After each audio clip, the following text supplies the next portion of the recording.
Hello everyone, एक बार फिर आप सभी का जेएनसी डिजिटल प्लेटफॉर्म पे हार्दिक स्वागत।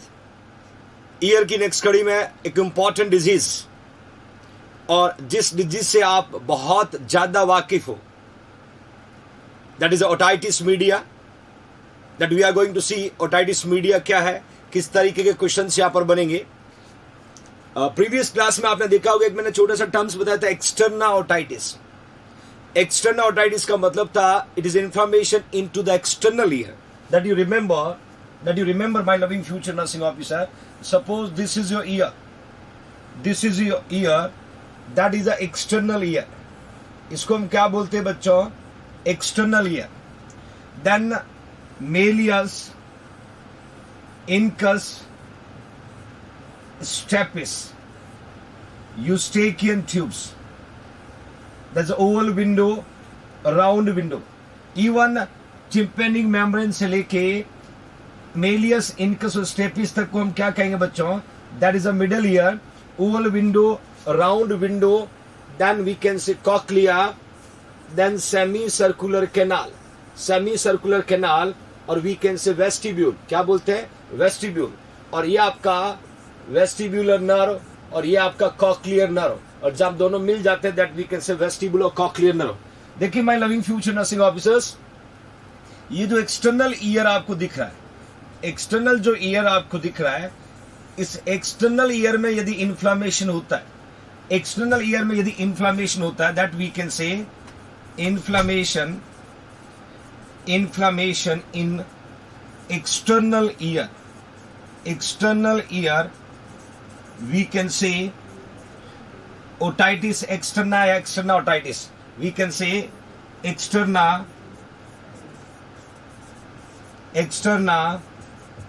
otitis बच्चों, प्रीवियस क्लासेस हमने पढ़ा। दैट मीन्स यहाँ पर पूरा आपका ऑडिटरी कैनाल आ गया, आपका ऑरिकल और पिना आ गया। यहाँ पर किसी भी प्रकार का कोई इंफ्लेमेटरी प्रोसेस हुआ तो हमने उसको बोला एक्सटर्ना ओटाइटिस या ओटाइटिस एक्सटर्ना, दोनों नाम से प्रोनाउंस कर सकते हैं।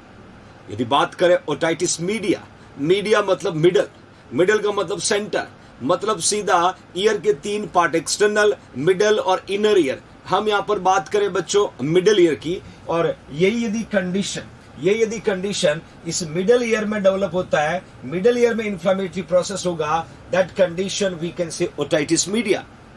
तो कितना आसान है, inflammation into the middle ear is called otitis media. Inflammation into the outer ear is called otitis externa. Getting everybody? Okay, fine.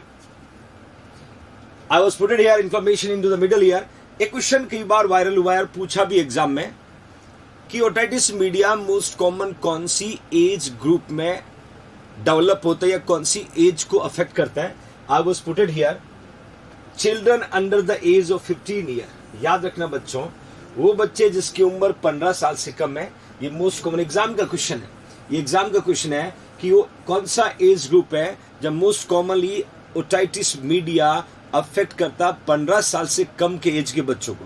I you remember, हम पढ़ते बच्चों ग्लैमेरुलोनेफ्राइटिस पढ़ते, हम नेफ्रोटिक सिंड्रोम पढ़ते, हम निमोनिया पढ़ते हैं।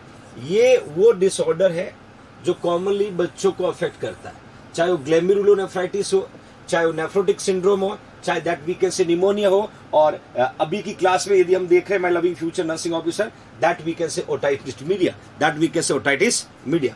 Okay fine. एग्जैक्टली यदि ओटाइटिस मीडिया की हम बात करें बच्चों, that will be classified into 2. Otitis media जो है बच्चों वो एग्जैक्टली 2 टाइप्स का होता है, एक्यूट ओटाइटिस मीडिया और फर्दर हम देखने वाले हैं क्रॉनिक ओटाइटिस मीडिया. जब भी हम किसी एक्यूट टर्म्स का यूज करते हैं, एक्यूट का मतलब होता है, ध्यान से देखना बच्चों, एक्यूट का मतलब होता है condition will occur within 6 week. 6 week बोल सकते हैं या 1.5 मंथ बोल सकते हैं. एग्जाम में किसी भी फॉर्म में आपसे पूछा जा सकता है, कोई भी वो बीमारी, कोई भी वो डिजीज जो विद इन 6 वीक, मतलब कोई भी कॉजेटिव ऑर्गेनिज्म आपके बॉडी में एंटर किया या किसी भी फैक्टर ने आपके बॉडी को अफेक्ट किया तो डिजीज कंप्लीटली सिम्टम तक आने तक, यदि वो डिजीज डेवलपमेंट का ड्यूरेशन 1.5 मंथ या वी कैन से लगभग 6 वीक है, वो एक्यूट कहलाता बच्चों। और यदि हम क्रॉनिक की बात करें तो क्रॉनिक कंडीशन का मतलब सीधा सीधा है, again we can say condition will occur after 6 week. After का मतलब 6 वीक के बाद यदि कोई कंडीशन डेवलप हुआ है उसको हम क्रॉनिक बोलते हैं। उसको हम क्या बोलते हैं बच्चों? क्रॉनिक। तो डेफिनेटली हम यहाँ एक्यूट और क्रॉनिक ओटाइटिस मीडिया की बात करें तो एक्यूट ओटाइटिस मीडिया का मतलब सीधा it is acute infection of the middle ear lasting within 6 week. ये इंपॉर्टेंट पैरामीटर है। मतलब दोनों के अंदर एक्यूट और क्रॉनिक में इन्फ्लेमेशन तो मिडल ईयर में ही होंगे। एक्यूट का मतलब होता है सडन, क्रॉनिक का मतलब होता है इंसीडियस, धीरे धीरे। एक्यूट का मतलब क्या? ऑनसेट और वीकेंड से सडन। तो this is a lasting for 6 week. अब एक्यूट और क्रॉनिक के मैं आपको इटियोलॉजिकल फैक्टर दोनों के सेपरेट बताऊंगा। एग्जाम में कभी कभी इटियोलॉजी का नाम लिखा होगा, पूछेंगे कौन से टाइप्स ऑफ ओटाइटिस मीडिया की है। क्लिनिकल मैनिफेस्टेशन कॉमन पढ़ेंगे, ट्रीटमेंट मॉडलिटीज हम कॉमन पढ़ेंगे। But here you can see aetiology मैंने लिखा बच्चों बैक्टीरिया। याद रखना इन्फ्लेमेटरी प्रोसेस है तो कहीं कहीं बैक्टीरिया या माइक्रो ऑर्गेनिज्म रिस्पॉन्सिबल होंगे। मैंने कहा बच्चों Streptococcus pneumoniae most common cause for acute otitis media. This is your competitive exam MCQ. Cause बहुत सारे होंगे, बैक्टीरिया बहुत सारे पढ़ सकते हैं। एग्जाम में हमेशा पर्टिकुलर पूछते हैं। तो सीधा आपसे यदि पूछे कि which is the most common cause responsible या most common bacteria responsible for acute otitis media, तो my loving future nursing officers, streptococcus pneumoniae, this is the gram positive bacteria. बहुत इंपॉर्टेंट क्वेश्चन है, एग्जाम में पूछा हुआ question है। It may B आपको दोबारा पूछा जा सकता है, तो you should need to be know everybody. उसके अलावा मैंने बच्चों हीमोफिलस इन्फ्लुएंजा लिखा। इसे देखा जाए तो हीमोफिलस इन्फ्लुएंजा भी एक तरीके का बैक्टीरिया और बहुत सारे रेस्पिरेटरी ट्रैक्ट इन्फेक्शन को कॉज करने के लिए रिस्पॉन्सिबल होता है। बट ये आपके मिडिल ईयर में इन्फ्लेमेटरी प्रोसेस कर सकता है। उसके अलावा लिखा अपर रेस्पिरेटरी ट्रैक्ट इन्फेक्शन। हमेशा याद रखना जब भी हम अपर रेस्पिरेटरी ट्रैक्ट इन्फेक्शन की बात करें तो अपर रेस्पिरेटरी ट्रैक्ट में ऑर्गन कौन आता है बच्चों? एक तो नोज आता है, एक आपका फेरिंग्स आता है, एक आपका लैरिंग्स आता है, एक फेरिंग्स आता है, एक नोज आता है। That we can say organ of the upper respiratory tract. हमेशा याद रखना अपर रेस्पिरेटरी ट्रैक्ट की हम जब भी बात करते हैं तो ये जो इन्फेक्शन होता है ये रिजॉल्व हो जाता है 7 to 10 डेज में। मतलब यदि अपर रेस्पिरेटरी ट्रैक्ट में कोई भी इन्फेक्शन डेवलप हुआ, फॉर एग्जाम्पल यदि हम एग्जाम्पल की बात करें कौन कौन सा इन्फेक्शन हो सकता है, जैसे साइनोसाइटिस हो गया, जैसे टॉन्सिलाइटिस हो गया, जैसे सॉर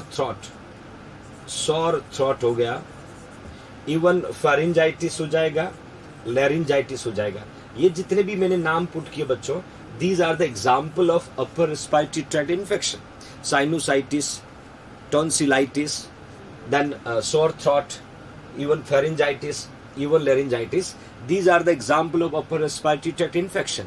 और यहाँ मैंने लिखा upper respiratory tract का infection हमेशा देखा जाए तो एक एवरेज ड्यूरेशन है रिजॉल्व होने का 7 से 10 दिन के अंदर ये infection going to be curable, going to be recover. तो यदि ये इन्फेक्शन किसी पेशेंट को है, it may be can cause otitis media. क्या कॉज कर सकता है? Otitis media. मतलब यहां से जो माइक्रो ऑर्गेनिज्म रिस्पॉन्सिबल है वो ट्रेवल करके मिडिल ईयर में पहुंचेगा और वहां पर जाके इंफ्लेमेटरी प्रोसेस कॉज कर देगा। Okay fine. इसके अलावा इन्फेक्शन नेजोफेरिंग्स ऑलरेडी मैंने पुट कर दिया है। नेजोफेरिंग्स में यदि कोई इन्फेक्शन है तो इट में भी चांसेस, क्योंकि ये जो नेजोफेरिंग्स है, आपको याद है ना बच्चों, मिडिल ईयर के अंदर हमने यूस्टेकियन ट्यूब पढ़ा था। That we can say Eustachian या यूस्टेचियन ट्यूब पढ़ा था बच्चों। और यूस्टेचियन ट्यूब जाकर के ये ओपन कहाँ हो रहा था? नेजोफेरिंग्स में। आई यू रिमेंबर एनाटॉमिकल पार्ट को याद करो बच्चों। मैंने कहा था यूस्टेशियन ट्यूब जो है ये जाकर के ओपन कहाँ होता है, इनटू द नेजोफेरिंक्स। तो डेफिनेटली यदि नेजोफेरिंक्स में कोई इन्फेक्शन होगा तो बैक्टीरिया यहाँ से ट्रेवल करके इस यूस्टेशियन ट्यूब से होता हुआ कहाँ पहुंच जाएगा बच्चों, मिडल ईयर में। कहाँ पहुंच जाएगा, मिडल ईयर में, और क्या कॉज कर देगा, इन्फ्लामेटरी प्रोसेस कॉज कर देगा। तो यहाँ पर एक इंपॉर्टेंट क्वेश्चन जो बनेगा वो स्ट्रेप्टोकोकस निमोनिया का बनेगा, जो एग्जाम के पर्पज ऑफ व्यू से इंपॉर्टेंट माना जाता है बच्चों। That's getting everybody, okay fine. Next move on करते बच्चों। क्रॉनिक ओटाइटिस मीडिया की बात करें तो इन्फ्लामेशन सेम मिडल ईयर है, बट फर्क इतना है कि that inflammation will be more than 6 week.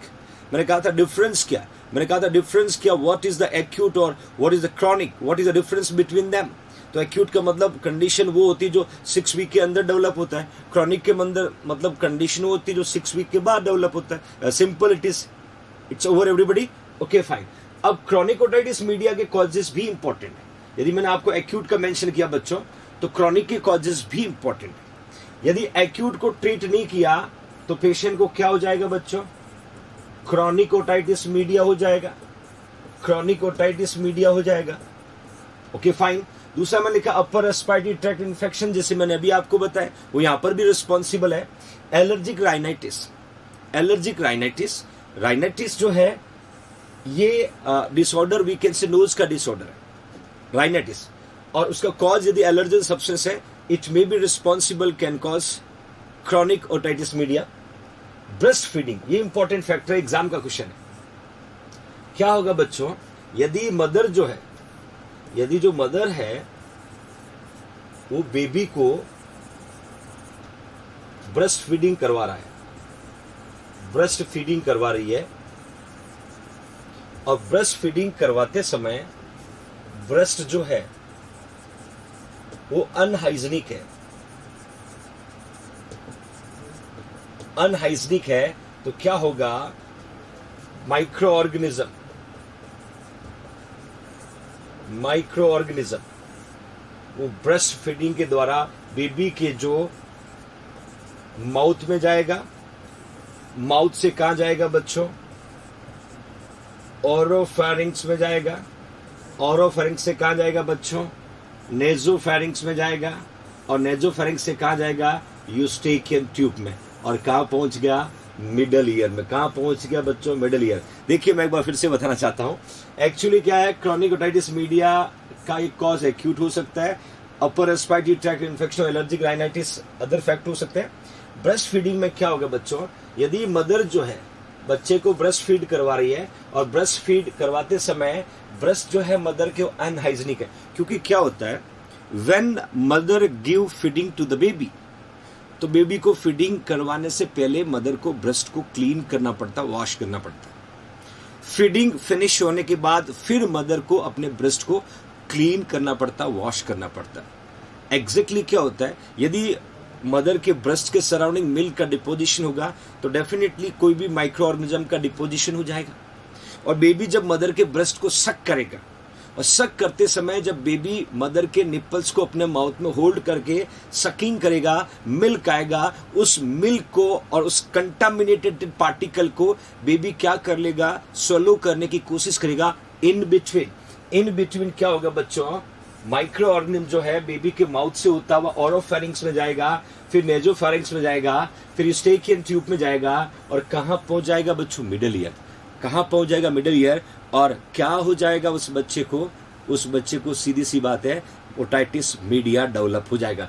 तो ये क्वेश्चन पूछा हुआ कि ब्रेस्ट फीडिंग कैन कॉज, तुरंत कॉज नहीं करता, धीरे धीरे करेगा, तो ये क्रॉनिक ओटाइटिस मीडिया का कॉज है। एग्जाम के पर्पज ऑफ व्यू से आपसे पूछे तो हमेशा याद रखना, क्रॉनिक ओटाइटिस मीडिया कॉज करता है ब्रेस्ट फीडिंग। कौन करता है, ब्रेस्ट फीडिंग। उसके अलावा यूस्टेकियन ट्यूब डिफॉर्मिटी डेफिनेटली, और सेप्टल डिविएशन। आपने सुना बच्चों डीएनएस, आपने सुना डीएनएस, डीएनएस का मतलब होता है डिविएटेड नेजल सेप्टम। एग्जैक्टली ये आपका नोज है, ये आपका नोज है, और सभी को पता है नोज है ट्रायंगुलर शेप होता है, बड़ा खूबसूरत नोज है।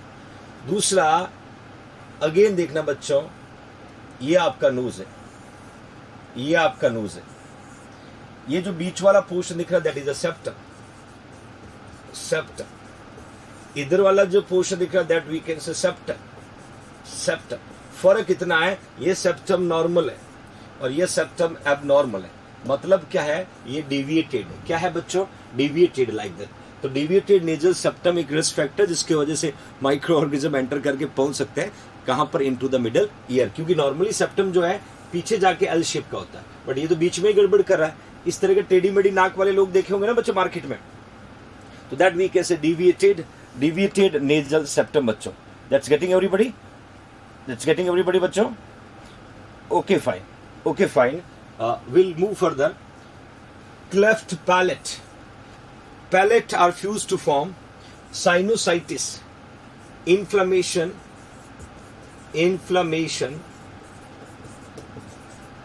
in paranasal sinuses. Paranasal sinuses, that we can say sinusitis. और cleft palate में क्या है, that is a palate are unable to fuse and to form palate. क्योंकि हार्ड पैलेट सॉफ्ट पैलेट सुना होगा, ज्यादातर जो हार्ड पैलेट है वो फ्यूज होकर के सिंगल बनता है। वो नहीं फ्यूज हुआ तो वहां पर क्या हो जाएगा, गैप रह जाएगा, और जो भी आप माउथ के द्वारा सक करोगे लोगे उस पैलेट से होता हुआ, नेजोफेरिंक्स से होता हुआ कहाँ पहुंच जाएगा, स्टेकियन ट्यूब से होता मिडिल ईयर में। तो ये वो सारे कंट्रीब्यूटिंग कॉज हो सकते हैं that are responsible can cause inflammation into the middle ear. मतलब ये वो फैक्टर है जो ओटाइटिस मीडिया कॉज कर सकता है। याद रखना, एक्यूट का कॉज मैंने बैक्टीरिया बताया, क्रॉनिक का मैंने मेन यहाँ पर ब्रेस्ट फीडिंग बताया। दोनों अलग अलग कंडीशन है। एक्यूट सडन होता है, क्रॉनिक इंसिडियस होता है, धीरे धीरे डेवलप होता है बच्चों। अब मजेदार बात क्या कि जब पेशेंट को ओटाइटिस मीडिया होता है तो सिम्टम क्या दिखते हैं। बड़ा ओल्ड एज का पर्सन होगा वो बता सकता मुझे हेडेक हो रहा, मुझे ईयर के अंदर टिनिटस हो रहा, पेन हो रहा, बट बच्चा जो होता है ना, he can not able to speak, he can not able to speak. याद रखना, बेबी की बात करें तो बेबी जब 3 ईयर या लेस देन 3 ईयर की उसकी एज होती है, he can not able to speak कि मुझे कान में दर्द हो रहा है।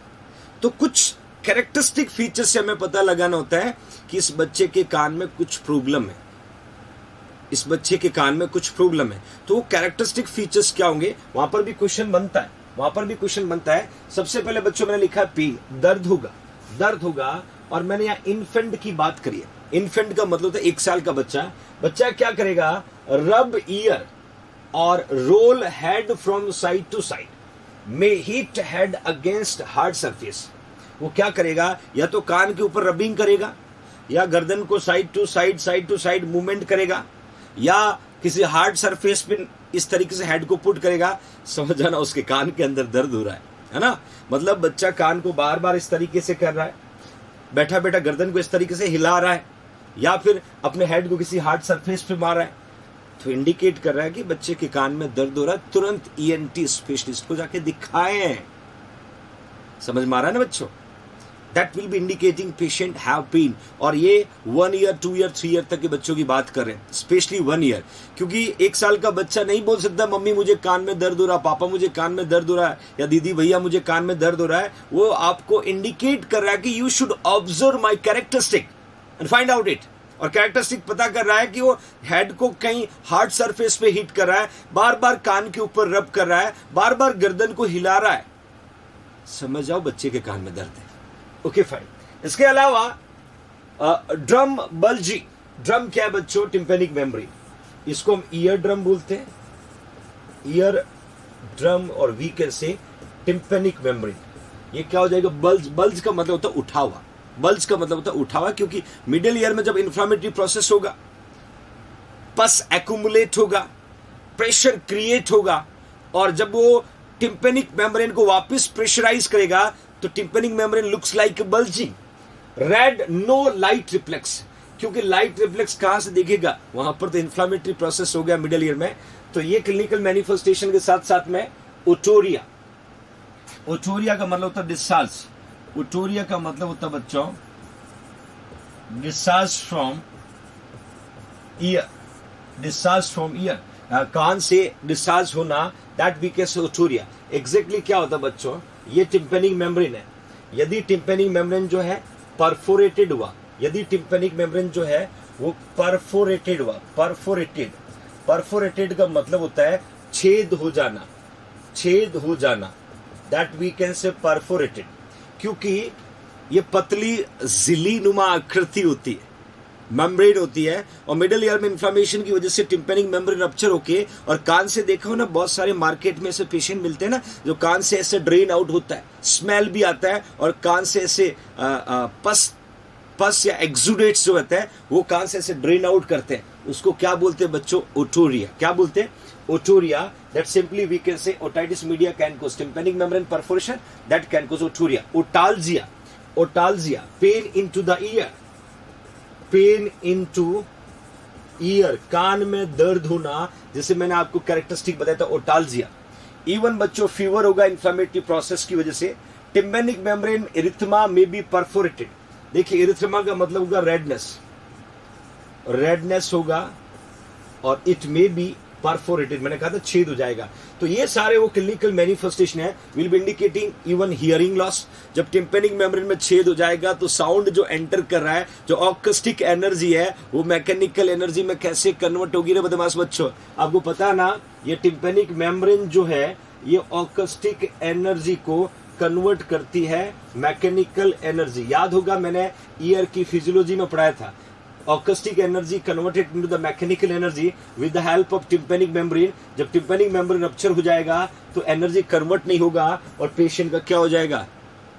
Hearing loss. पेशेंट का क्या हो जाएगा बच्चों? Hearing loss. तो ये भी इंपॉर्टेंट क्लिनिकल मैनिफेस्टेशन, जैसे इरिटेबिलिटी होगा। अब how to diagnose, how to diagnose? देखिए बच्चों, मैंने कहा acute otitis media can cause chronic, और एक्यूट का कॉज क्या था? बैक्टीरिया। कॉज क्या था? बैक्टीरिया। Get it everybody? तो my loving future nursing officer otoscopic examination करेंगे। मैंने असेसमेंट ऑफ हियरिंग में बताया था, असेसमेंट ऑफ हियरिंग में आपको मैंने क्लियरली मेंशन किया था, ये जो ईयर है ऊपर वाले पोर्शन को यहां तक क्या बोलते हैं? पिना। पिना बोल सकते हैं, ऑरिकल बोल सकते हैं। इस पोर्शन को क्या बताया बच्चों? ईयर लॉ बताया था, और मैंने कहा only sensitive part of the year. तो हमने अडल्ट की जब भी बात करते हैं तो हमें पिना को अपवर्ड और बैकवर्ड पुल करना है, और लॉब की जब भी बात करें तो डाउनवर्ड और बैकवर्ड, डाउनवर्ड और बैकवर्ड पुल करना है। ये 2 साल से कम के बच्चों को ओटोस्कोपी एग्जामिनेशन के लिए ईयर लॉब को डाउनवर्ड बैकवर्ड, और अडल्ट में पिना को अपवर्ड और backward for the otoscopic examination. और हम क्या देखते हैं? ईयर को विजुलाइज करते हैं। ईयर को क्या करते हैं बच्चों? विजुलाइज करते हैं। देन कल्चर, कल्चर जब भी हम करते हैं इसका मेन पर्पज होता है बच्चों to find out causative, to find out causative organism. और स्ट्रेप्टोकोकस निमोनिया मैंने कहा था कॉजेटिव ऑर्गेनिज्म का पता लगाने का काम कल्चर करता है, क्योंकि कल्चर के अंदर कल्चर मीडिया होता है। मीडिया उस बैक्टीरिया को ग्रो होने का टाइम देता है, फिर हम अंडर द माइक्रोस्कोप देखते हैं और मॉर्फोलॉजिकल स्टडी करते हैं बैक्टीरिया, और पता लगा लेते हैं कि ये महान आदमी, इंसान, आत्मा कौन था, और उससे पता चल जाता है कि कौन सा बैक्टीरिया रिस्पॉन्सिबल है। बाकी ऑडियोमेट्री और टिम्पेनोमेट्री ये ऑडिटरी एग्जामिनेशन के लिए हम हियरिंग के लिए यूज करते हैं कि हियरिंग लॉस तो नहीं हुआ। To find out loss of hearing, loss of hearing. और लॉस ऑफ हियरिंग कब होगा? जब टिम्पेनिक मेम्ब्रेन परफोरेटेड होगा और pus will be coming out by the tympanic membrane. Okay fine, ये तो बात होगी बच्चों investigation of the otitis media. अब ओटाइटिस मीडिया को ट्रीट करने के लिए ड्रग्स के अलावा सर्जिकल मैनेजमेंट इंपॉर्टेंट है। मैं बताना चाहता हूँ मैं लविंग फ्यूचर नर्सिंग ऑफिसर्स, यहाँ पर एक्यूट ओटाइटिस मीडिया की सर्जरी के क्वेश्चन एग्जाम में आते हैं, क्रॉनिक ओटाइटिस मीडिया का ट्रीटमेंट एग्जाम में आता है। दोनों बहुत ज़्यादा इंपॉर्टेंट क्वेश्चन है इस ओटाइटिस मीडिया के टॉपिक में, मैं उसको भी डिस्कस करूंगा। उसके साथ मेडिकल मैनेजमेंट, इवन कॉम्प्लिकेशन में भी क्वेश्चन बनते हैं, तो I will try to find out my loving future nursing officer. बच्चों याद है ना, आपको पढ़ने का तरीका बार बार मैं इंडिकेट करता हूँ कि वीडियो पूरा सुनना है, वीडियो पूरा सुन के दोबारा जब हम वीडियो को ओपन करेंगे तब नोट्स बनाने, दोनों काम एक साथ मत करना, क्वालिटी एजुकेशन नहीं होगा। आप किसी भी टॉपिक को याद करना है तो पहले सुनना है, समझना है, फिर उस टॉपिक को बच्चों आप अपने लैंग्वेज में उस स्लाइड्स के साथ नोट डाउन करें। डैम श्योर कि आप 80% याद कर लोगे ऑन द स्पॉट। फिर हमें क्या करना है, यूनिट वाइज टेस्ट देना है। जब यूनिट टेस्ट दोगे तो 100% याद हो जाएगा। इसी वे से आपको चलना होगा बच्चों। इसलिए जब भी क्लास कंडक्ट की जाती है आप वीडियो को सुनने पे फोकस करिएगा, क्योंकि वो एक एक कॉन्सेप्ट जब अपन डेवलप करते हैं अपने अंदर, भाई होता है कि एक स्टूडेंट टीचर को जब फॉलो करता है और स्टूडेंट को जब टीचर पे 100% ट्रस्ट हो जाता है कि मेरी दुनिया इन्हीं के हाथों में, तो टीचर की जिम्मेदारी बढ़ जाती है। अब वो टीचर आपके लिए कोई स्पेसिफिक कंटेंट डिलीवर कर रहा है, तो हमें उस टीचर की लैंग्वेज, उसकी वॉइस क्वालिटी, उसका एक्सप्रेशन को देख करके अपने माइंड में एक कॉन्सेप्ट क्रिएट करना होता है कि ऐसा आएगा तो हम ऐसा करेंगे, ऐसा क्वेश्चन पूछेंगे हम ऐसा आंसर देंगे। और ये एक जो टीचर और स्टूडेंट का कम्युनिकेशन होता है, यही सिलेक्शन का की बनता है। एग्जाम हॉल में जब हम एग्जाम देते होते ना, तो टीचर के वो शब्द, वो वर्ड घूमते रहते हैं, वो इंपॉर्टेंट क्वेश्चन के टर्म्स, कॉम्पिटिटिव एग्जाम क्वेश्चन के वो स्पेसिफिक वर्ड ब्रेन में घूमते रहते हैं और बार बार हमें कहते हैं यस आई कैन डू, मैं कर सकता हूं, मेरे टीचर को मेरे पे ट्रस्ट है तो डेफिनेटली मैं बेस्ट कर सकता हूं। इसी तरीके से हम धीरे धीरे कंपटीशन को क्रैक करने के और करीब पहुंचते बच्चों। तो ट्रीटमेंट मोडेलिटीज की बात करें तो हम पहले ड्रग्स को देखते हैं, क्योंकि यहां हम बात करें बच्चों पेशेंट को मेडिकल मैनेजमेंट के द्वारा कैसे ट्रीट करें। यदि ओटाइटिस मीडिया है तो मैंने एंटीबायोटिक है, क्योंकि इन्फेक्शन को ट्रीट करने में हम एमोक्सिसिलिन यूज करते हैं। ये सारे एग्जाम के क्वेश्चन है बच्चों। डोज मैंने लिखा 80 to 90 mg पर केजी पर डे। क्यों लिखा है, क्योंकि मैंने कहा था ना कि ये ओटाइटिस मीडिया कॉमनली अंडर या less than 15 year of age को होता है, और बच्चों को जब भी हम ड्रग्स देते हैं तो हम डोज जो है वो पर केजी देते हैं। बच्चों को जब भी हम ड्रग को एडमिनिस्टर करते हैं तो उस ड्रग का डोज पर केजी बॉडी वेट होता है, ताकि हम प्रॉपर रिक्वायरमेंट को फुलफिल कर सकें। तो ये क्वेश्चन एग्जाम में पूछा हुआ है कि एमोक्सिसिलिन का डोज बच्चों में कितना देते हैं ओटाइटिस मीडिया में, 80 to 90 mg पर केजी पर डे। एक और इंपॉर्टेंट क्वेश्चन बच्चों, ड्यूरेशन पूछते हैं, 10 to 14 डेज तक इसको देते हैं। 10 to 14 डेज तक हम इस डोज को कंटिन्यू रखते हैं, ताकि बैक्टीरिया कंप्लीटली डिस्ट्रॉय जाए। क्या होता है कि हम 4 to 7 डेज के अंदर ये ड्रग क्या करेगी, उस बैक्टीरिया को थोड़ा सा किल करेगी, पूरा कंप्लीटली किल नहीं हो पाएगा, तो हमारी कंडीशन इंप्रूव होने लगती है और हम क्या करते हैं, ड्रग को डिसकंटिन्यू कर देते हैं। कभी भी डॉक्टर के बिना कहे इस ड्रग को बंद नहीं करना बच्चों। उसके अलावा मैंने लिखा है एनाल्जेसिक में एसिटामिनोफेन कॉमनली दर्द को, ये पेन को रिलीव करता है। ये जो है ये पेन को रिलीव करेगा, that we can say acetaminophen. Overdose कभी कभी एसिटामिनोफेन का यदि किसी पेशेंट को हो गया तो याद रखना डैमेज योर लिवर और इट कैन कॉज डेथ। तो ध्यान रखना एसिटामिनोफेन का एक्सेसिव यूज भी खतरा है।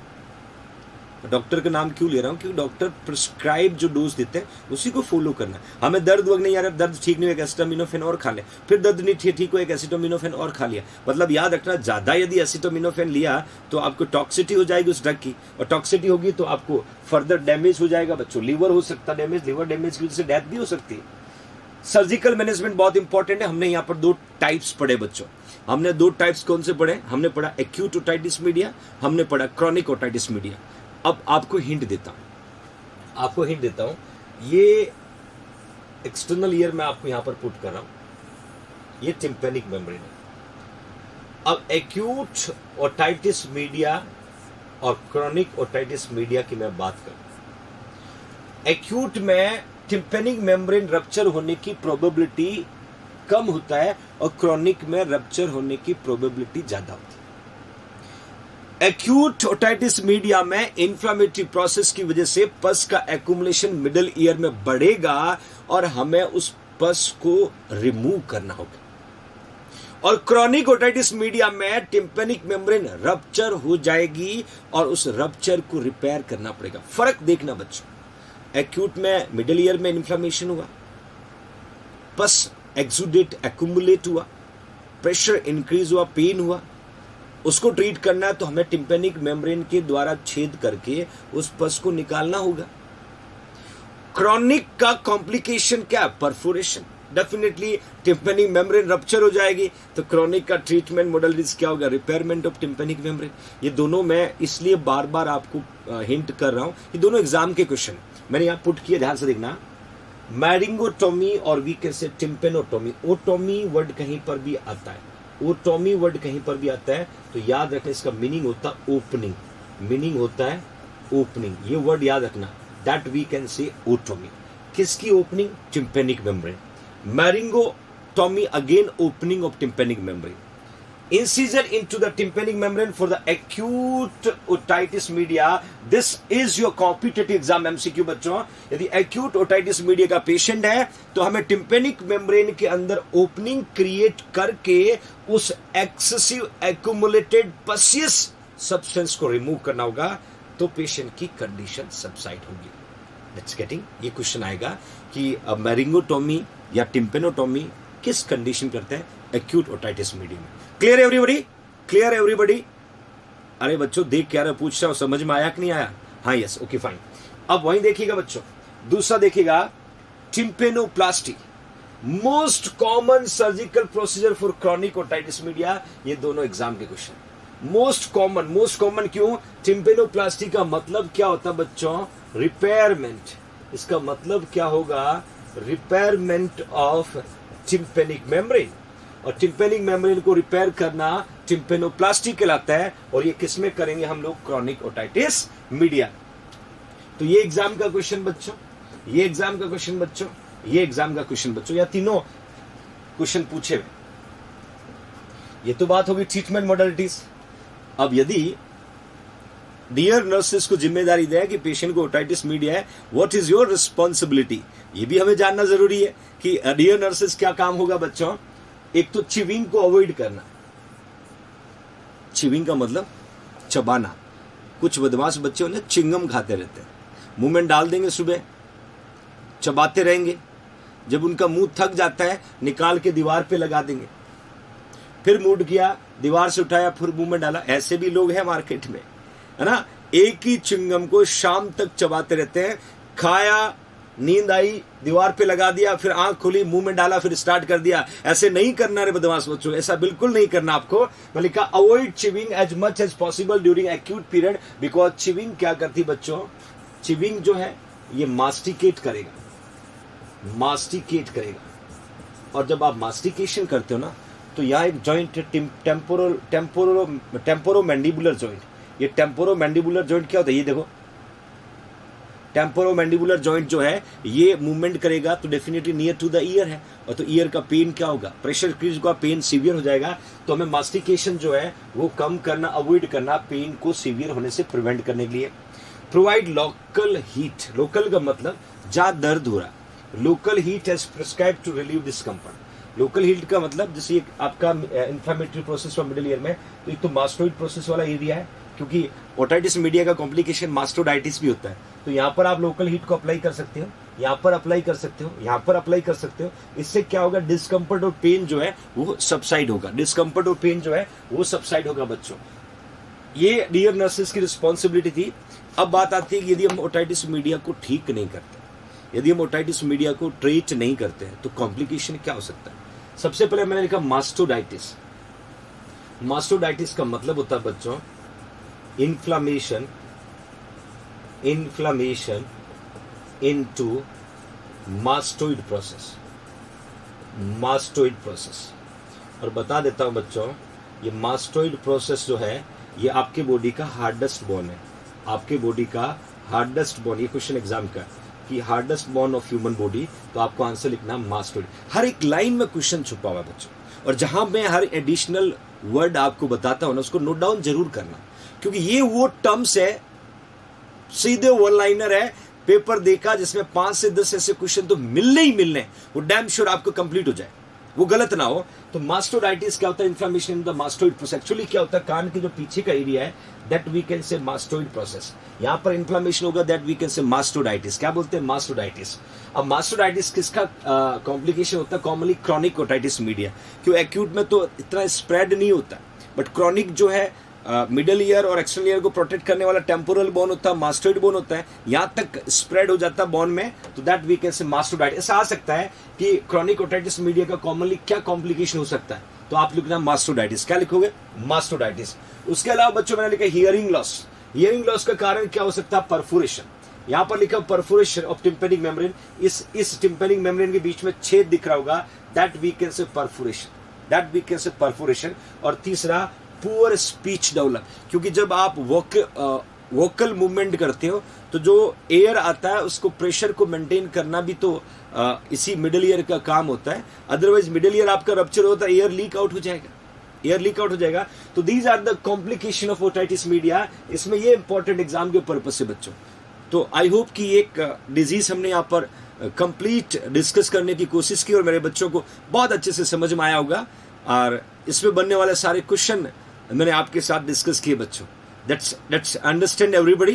Okay, fine. We'll move towards next disease.